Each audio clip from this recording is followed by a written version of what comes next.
আমাকে বাঁচার মতো একটা পথ দেন, কারণ আমি বড় অসহায়। আমার বাবা মা কেউ নেই, আমি বড় অসহায়। একবেলা ওষুধ না খেলে আমি চলতে পারি না, আমি অনেক কষ্ট।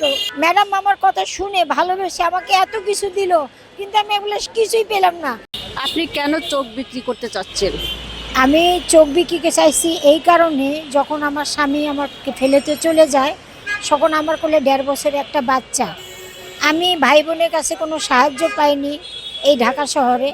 তখন বাধ্যগত হয়ে আমার সন্তানের বাঁচানোর জন্য আমি একটা চোখ বিক্রি বিজ্ঞাপন দিয়েছিলাম। কিন্তু যখন প্রধানমন্ত্রী কার্যালয়তে আমার বেগম খালেদা জিয়া ডেকে নেওয়ার পরে বেগম খালেদা জিয়া আমার সব কথা শুনে, যে কেন আমি চোখ বিক্রি করতে চাই, কিসের জন্য চাই, এগুলো সব শুনে বেগম খালেদা জিয়া 2005 সালে যখন খালেদা জিয়া আমার সব কথা শুনে আমাকে একটা আবাসিক বাড়ি, আবার কি একটা চেক আমাকে দেয়।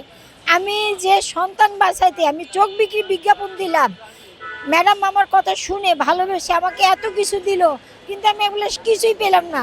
ডক্টর ফিরোজ সব কিছু নিয়ে আমাকে অন্যায়ভাবে 2টা বছর রাজশাহী সেফ হোমে আটকে রাখলো। তাই আমি তারেক জিয়া স্যারের কাছে বলি, স্যার আপনি যেহেতু এখন সরকার হয়েছেন, আপনি আমার এগুলো ব্যাপারগুলো দেখে আমাকে এগুলো ফিরে দেওয়ার চেষ্টা করেন, কারণ এটা মিথ্যার কোনো আশ্রয় নাই। আমাকে যে আপনার মা চেক দিছিল, বাড়ি দিছিল, এটা তো ওই সময় 8টার খবরে তো দেখাইছে, বিটিভিতে দেখাইছে। বিটিভিতে খোঁজ নিলেই পাবেন যে আমি সত্যি বলতেছি না মিথ্যা বলতেছি। আমাকে ফিরিয়ে দেন, আমাকে বাঁচার মতো একটা পথ দেন, কারণ আমি বড় অসহায়। আমার বাবা মা কেউ নেই, আমি বড় অসহায়।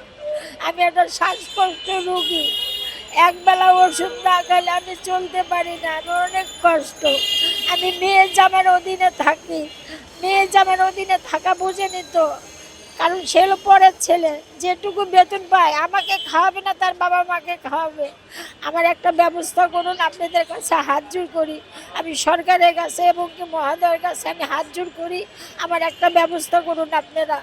আমার জিনিস আমাকে ফিরে দেওয়ার চেষ্টা করুন।